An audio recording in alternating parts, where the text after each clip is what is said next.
Hello friends, मैं रत्न त्रिपाठी हाजिर हूँ एक बार फिर आप लोगों के बीच में आपके अपने क्लास और सरवाला में आपके चैनल में आपका स्वागत है। मैं रत्न त्रिपाठी आज आपको पढ़ाऊंगा यूपीएसआई की सामान्य हिंदी, जो आपके यूपी टैट, सुपर टैट, लेखपाल आदि के एग्जाम के लिए महत्वपूर्ण है। और अभी तक की क्लासें मैं ले चुका हूँ, लगभग 8 से 9 क्लासें ले चुका हूँ। आज हमारे 10वीं क्लास होगी और इन क्लास में हम आपको समझाएंगे नवनिर्मित ध्वनियाँ, विदेश से आगत ध्वनियाँ या ग्रहित ध्वनियाँ क्या हैं। आज हम क्या देखेंगे? आज हम देखेंगे नवनिर्मित ध्वनियाँ, या इनको बोलते हैं विदेश से आगत ध्वनियाँ। ठीक है, तो ध्यान दीजिए, ये एक ऐसा प्रश्न है जो कई बार आते हैं आपकी परीक्षा में, और ये परीक्षा में हर बार अलग अलग तरीके से आता है। ध्यान देने वाली बात है, हर बार अलग अलग तरीके से पूछा जाता है। ठीक है, जैसे प्रश्न को अगर समझने की कोशिश करें तो प्रश्न आपसे क्या पूछेगा? तो आपसे पूछेगा नवनिर्मित ध्वनियाँ, विदेश से आगत शब्द या ग्रहित ध्वनियाँ क्या हैं, निम्न में से किसे कहते हैं। ठीक है, कोई भी इनमें से जो ऑप्शन दिया होगा, जैसे का, खा, गा, जा, फा या आ, इनमें से कोई भी शब्द दिया होगा तो इसको हम ऑप्शन में जो दिया होगा उसको सही करेंगे। ठीक है, जो भी आपको ऑप्शन में मिल जाएगा उसको आप मार्क करेंगे। अगर इस तरह से नहीं पूछेगा तो अगर इसके बाद फिर पूछता है निम्न में से कौन सा अरबी फारसी शब्द है, तो निम्न में से 5 ये जो लिखे हुए हैं ये हमारे 5 अरबी फारसी शब्द हैं। ठीक है, तो आपको ऑप्शन में ये मिलेगा तो इनमें से कोई ऑप्शन होगा उसको आंसर दे दीजिएगा।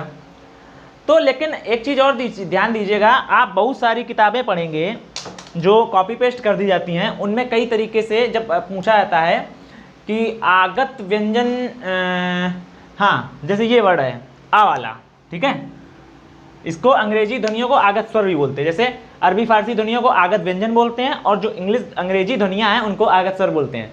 ठीक है, बहुत सी आप किताबें पढ़ोगे, कुछ लोग जब स्वर लिखते हैं तो वहाँ पर इस आ को ऐड कर देते हैं। कैसे? आ, औ, ई, उ, ए, ओ, इस यहाँ इसको मिला करके इस तरह से इनकी संख्या 11 कर देता है। कितनी कर देता है? 11, और बोल देता है ये आपके 11 स्वर हैं। ठीक है, लेकिन ऐसा है नहीं।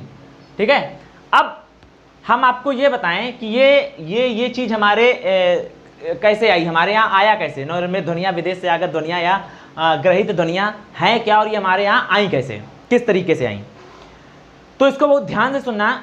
जब हमारी हिंदी भाषा का विकास हो रहा था, अवहट्ट से अपभ्रंश में बदल रही थी, तो 1100 ईस्वी के आसपास हमारी हिंदी भाषा आ चुकी थी। जैसे संस्कृत में हम लोग बोलते हैं अग्नि, ठीक है, ये है संस्कृत वर्ड। ठीक है, और हम लोग अब अपनी सरलता के लिए हिंदी में इसको क्या बोलने लगे? आग। तो इस तरीके से हमारी हिंदी लगभग 1100 ईस्वी में परिवर्तित हो चुकी थी संस्कृत से हिंदी में। ठीक है, लेकिन उसी दौरान हमारे देश में बहुत सारे आक्रांताओं का, विदेशी आक्रमणकारियों का आक्रमण हुआ, और 19 कड़ी में आपको पता है कि मुगल भी आए, और जब मुगल आए तो वो अपने साथ अरबी और फारसी शब्द लेकर भी आए, वो अपने साथ अरबी फारसी ध्वनियाँ लेकर आए। उसके बाद अंग्रेज आए, मुगल आए फिर अंग्रेज आए, तो अंग्रेज अपने साथ कुछ अंग्रेजी शब्द लेकर के आए। तो उन शब्दों के उच्चारण के लिए, जैसे जब कुछ आए तो उनके कुछ शब्द ऐसे थे जो हमारी भाषा में मिल रहे थे, लेकिन उनमें से कुछ ऐसे शब्द थे या कुछ ऐसी ध्वनियाँ थी जिनके हमारे भाषा में उच्चारण सही से नहीं हो पा रहा था। ठीक है, जैसे मैं आपको वर्ड यहाँ मैंने 2 लिखे हैं, एक ये लिखा है गज़ल और एक ये लिखा है जिंदगी। अब आप पढ़ेंगे कैसे? देखो इसके 2 उच्चारण हैं, ध्यान से सुनना। एक है जिंदगी, क्या? जिंदगी, और दूसरा जो सही उच्चारण होता है उर्दू भाषा की तरह वो है जिंदगी। क्या? जिंदगी। मतलब जो ये झनकार था जिंदगी वाला, वो जब ऐसे पढ़ा, इसको अगर हम पढ़ना चाहें तो हम क्या पढ़ेंगे? जिंदगी। क्या? जिंदगी। ठीक है, इसको पढ़ेंगे तो क्या पढ़ेंगे? गजल, गजल। लेकिन है क्या सही उच्चारण इसका? गजल, गजल। तो इसको, ये जो यहाँ पर जा था, ये हम लोग पढ़ते हैं जा, लेकिन इसकी जो झनकार सहित आवाज निकलती है वो कुछ जा करके निकलती है। और यहाँ जो जा है इसकी वजह, तो यहाँ पर हमारे पास वर्ड जो था वो जा था, लेकिन इसकी ध्वनि झनकार वाली निकल रही थी। तो हमारे पास दो ध्वनियां थी। तो सही कौन सा था इसका हम लोग पढ़ेंगे तो इसको जिंदगी, लेकिन उच्चारण जो इसका सही था वो था जिंदगी। तो इन्हीं उर्दू शब्दों को देवनागरी में जब यूज किया गया, बोलना शुरू किया गया, तो इनका उच्चारण सही से नहीं आ पा रहा था। ठीक है, तो हमारे पास जा था लेकिन ज नहीं था। तो कुछ विद्वानों ने क्या कहा कि जिससे मिलती जो शब्द हैं, जिससे भी मिलते जो शब्द हैं, जा से मिलता जा है। ठीक है, ठीक है, जैसे एक वर्ड और लिखो। अच्छा,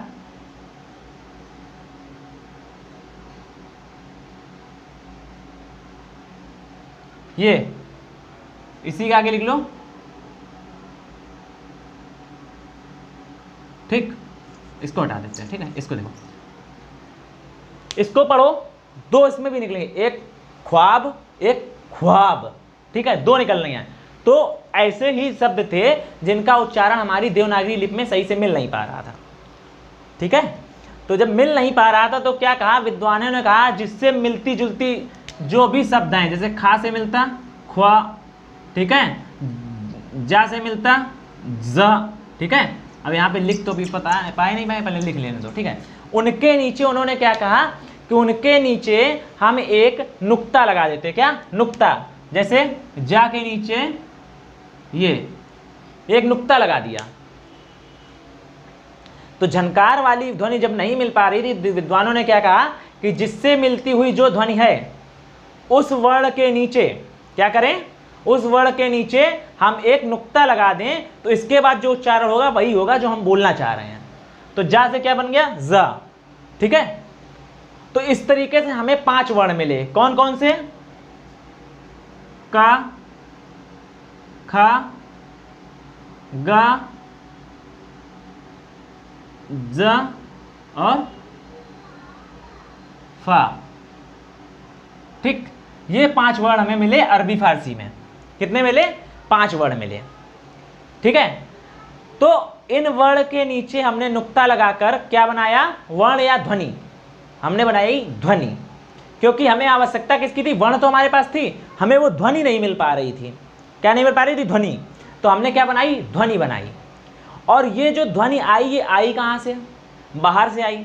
और बाहर से आने वाला क्या कहलाता है? आगत। इसीलिए इनको क्या कहा गया? आगत ध्वनियां या आगत व्यंजन।